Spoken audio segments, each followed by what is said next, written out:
Welcome to Star Campus. The topic of today's webinar is how do I find translation variants and what do I do with them? Same old, same old? Yes and no. Thank you for your interest in Transit Next. My name is Kerstin Fröse and I work in the training and support team at Star Language Technologies and Solutions. This company belongs to the Star Group, which has its headquarters in Ramsen in Switzerland. The Star Group consists of 51 offices in 29 countries. This webinar should provide you with an introduction into working with the variant report in Transit Next, what it is and how it can make it easier for you to work in Transit Next. This webinar is aimed at translators and project managers with basic knowledge of transit alike. For the majority of today's webinar, I will be showing you the processes directly in the software. Our topics today are introduction, what are variants, the options for the variant report, navigating in the variant report, correcting variants. We are also going to have a look at separate statistics for the variant report in a separate file, and we'll look at the variants in the project settings. And then we'll also find out what the format check has to do with the variant check. Okay, let's start. What are variants? A source language segment exists more than once. This segment is not always translated in the same way. Up to now, which means Service Pack 9, we have dealt with segments like these in terms of internal repetitions. What is an internal repetition? An internal repetition is a segment which is not pre-translated after import and which exists several times and which is identical in text and formatting.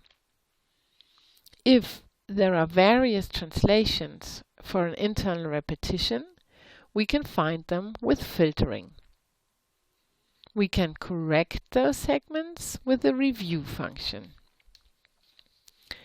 There's a separate webinar about internal repetitions on our Star YouTube channel, if you're interested in that. However, there are also segments that are the same in the source language, but that have been translated differently by pre-translation.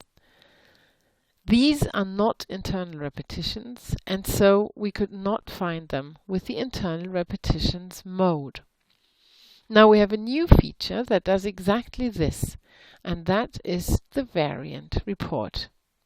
It exists for variants in the translation and variants in the source language. Transit can now check, no matter if pre-translated or not, whether identical source language segments have different translations and whether identical target language translations have different source language segments. We talk about translation variants when there is more than one translation for the same sentence or segment in the source language. And we talk about source variants if there's one identical translation for different sentences or segments in the source language. Now, what is a variant for transit? Of course, textual differences are variances. Okay, if there's a sentence and you translate it with sentence A, and then you translate the same sentence at another place with sentence B, these are textual differences and these are clearly variants. Moreover, Transit can regard the following options that you can see here in the variant check options window. Transit can regard or ignore case, blanks and white spaces, markups, numbers, pseudo numbers, and punctuation marks. I'm going to change to Transit now and show you all in Transit. I have opened a project here, a translation project which consists of 3 files, and I want to know where the variant report is, and it is under Review and has its own group. This is the group here on the ribbon. The group is called Variants, and you can see that here are the options that I showed you before on the PowerPoint slide. And here I have ticked translation variants and source variants. This check is not interactive. It is always a report. As already mentioned before, you can choose to a certain extent what Transit should count as variant and what it should not. The report options make it possible to regard or ignore diverse translation differences. Okay, we had a look at those. These are all checked here, which means that now in my example here, Transit is going to ignore all those differences. So in our first variant report, we'll only have textual differences. And I'll show you more about these options at a later stage. You can have Transit show you the result of the variant check in the file navigation window, like the result of the format check. You can see that here in the tooltip. It says Update Variant Display in File Navigation window. Or, as for the quality report, you can save the variant report in a separate file, and I'm going to show you that later. I'm going to have Transit do a variant report for me now, and I want to see the variants in the file navigation window. So I press Start, and Transit searches the reference material and has found variants. It says Variant Display in File Navigation window updated. So I click on OK. And now the File Navigation window opens automatically on the tab Variants. Here you can see that there are translation variants and source variants. Now I pin that window.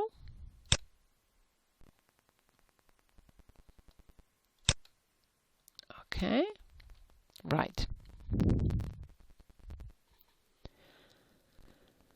The arrangement in the file navigation window has the function, as has the error report, that you can directly work in the language pair.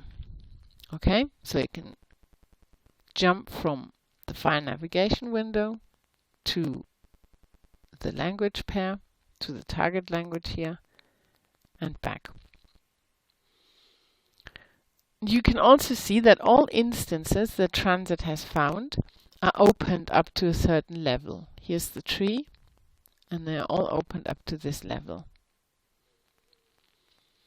And the order of the results in the window is determined by the order of the segments in the language pairs. Okay, and as I said, now we have only textual differences in the report here. You can navigate in the file navigation window with the help of key combinations, which we're going to have a look in PowerPoint, because I can only tell you what I do in Transit, but I can also show you the the key combinations here. We use Shift and the arrow up and down to navigate between the variants only in the file navigation window. We can use Shift and right hand arrow to open the variant. This is like clicking on one of those little plus signs. We can use Control and arrow up and arrow down in order to navigate between variants and also in the language pair. The language pair will move at the same time. And we can use Control and right hand arrow to go to the segment, to jump into the segment that we want to work on. And afterwards Alternate and 9 in order to go back to the file navigation window. Now I'm going back to Transit again, and I'll navigate in this window a bit. So as I said, Shift and arrow up and down moves the cursor between the variants in the file navigation window. Shift and right hand arrow opens a variant. Shift and left hand arrow closes it again. Control and arrow up and Control and arrow down means I navigate between the variants, but also, as you can see, the language pair moves along with the cursor here. So it's parallel. Both windows move parallelly. If I want to jump into a segment, I click on Control and the right hand arrow. For example, if I want to jump into this segment, it tells me the file name and the segment number. And I use Control and the right hand arrow, and then I'm in the language pair and I can work on the segment. Now, how can I correct a variant if I find that I have to use something else here, that I want to have a different translation, a different variant? I call up the fuzzy index by Alt and Enter, as I always do.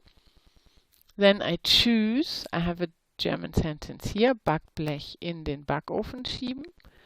I choose the variant that I want to use instead, and I want to use instead Backform in den Ofen stellen. So I'll put my cursor into the fuzzy window and I press Alt and Enter again in order to take this translation into my translation here. So now I have corrected this variant and I can jump back into the file navigation window with the key combination Alt for alternate plus 9. Okay, and then I'm back in the file navigation window and can navigate again up and down. Right, these were textual differences, and now I'll have Transit regard the other differences as well. So we go back to our options here and we untick everything, which means that everything will be regarded for the variant report and will be listed in the variant report, but of course only in case that Transit can find examples of it in the project. So I click OK. These options will not be ignored anymore, and I'll update my variant display in the file navigation window. Okay, there we are. Now we can see that the list has become slightly longer, and we'll have a look at the differences. So I said there's match case. Here the text is the same. It's für den Teig, but the spelling is different. So we have a capital F and a small f here. So this is case. What else do we have? What other options? We have also blanks and white spaces.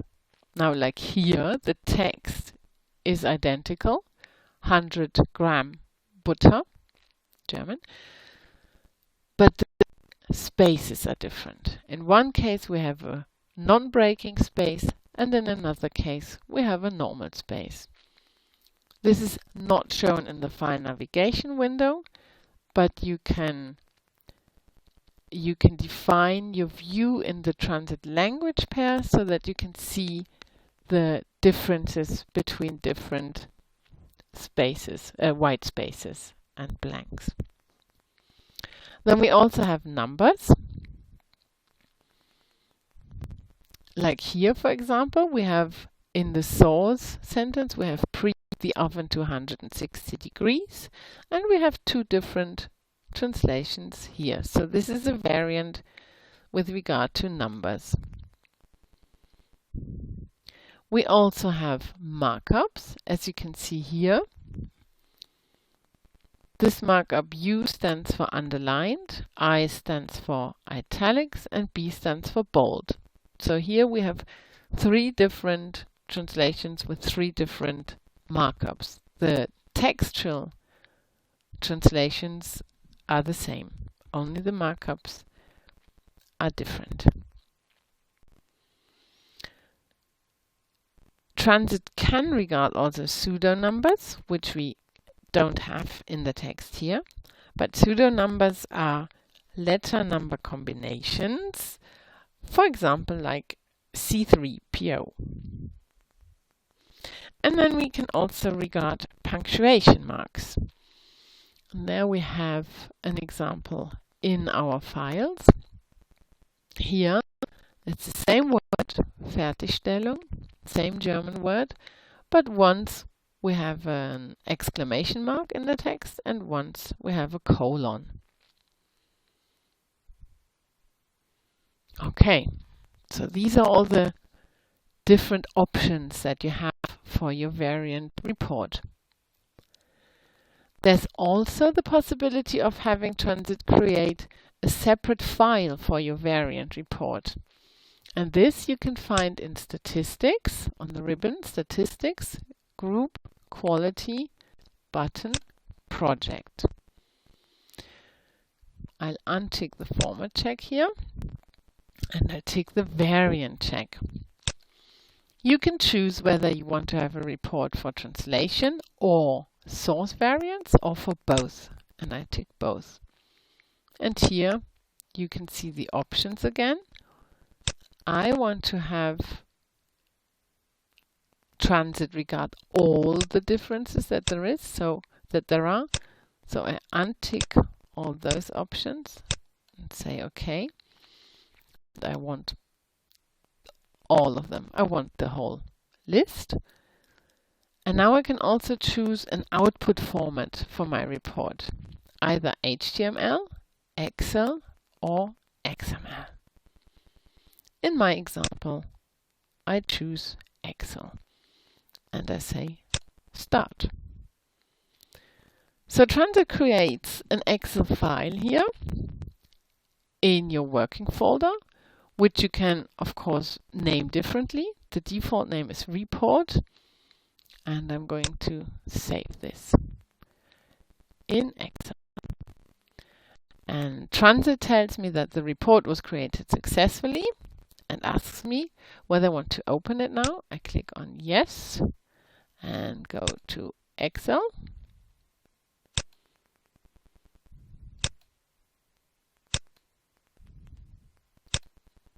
Okay, where is it?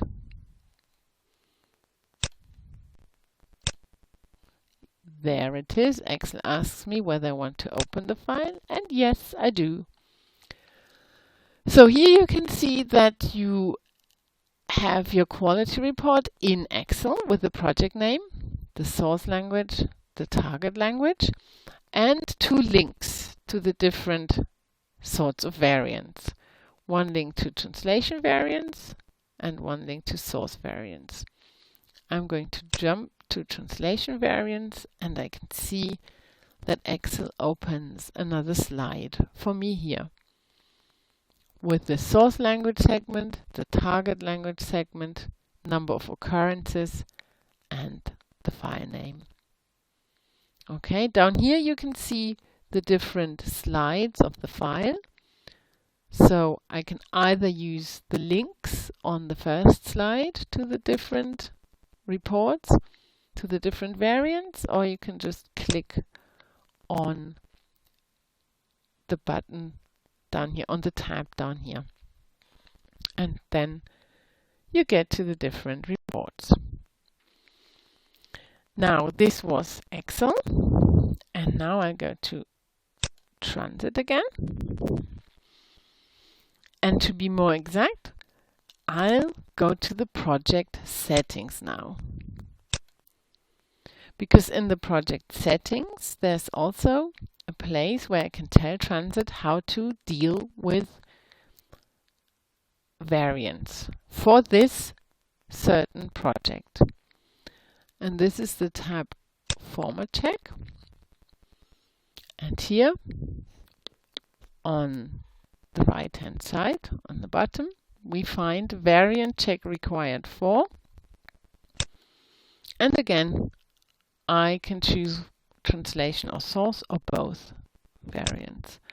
And here I choose both.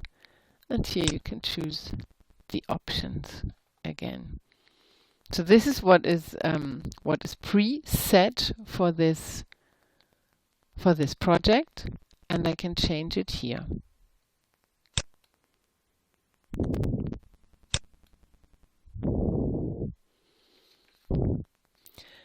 And as soon as something is chosen in the project settings, this is also automatically chosen on the ribbon, on the Review tab in the group Variants, here. As soon as either translation or source variants is ticked, the Start button here is activated. Which means if I untick translation variants and untick source variants, the button is deactivated. For performance reasons, it is best to open all language pairs globally. Okay, I tick them again. Right. Another place in Transit where the variant report is mentioned is the Format Check. As soon as it's finished, there's an automatic request to check variants. This is a Transit measure to augment quality assurance. And I'm going to show that quickly on the PowerPoint slide. This is the request for the variant check after the format check. You are asked whether you want to start the variant check now. And you can then decide whether you want to do that at that moment. And of course, you can always do it at a later stage. Now I have shown you all the main topics with regard to Transit Variant Report. Now it only remains for me to say thank you for joining me today and to inform you about our upcoming webinars in December and next year, which are: how can I align and provide terminology globally in December, edit terminology worldwide, and benefit from terminology worldwide. And in 2017, our Star Campus webinars are going to continue, and the first quarter of 2017 will be dedicated to Transit Basic webinars. For more details and registration, you can always visit the Star Campus section of our website, star-group.net. So thank you very much for your attention, and goodbye.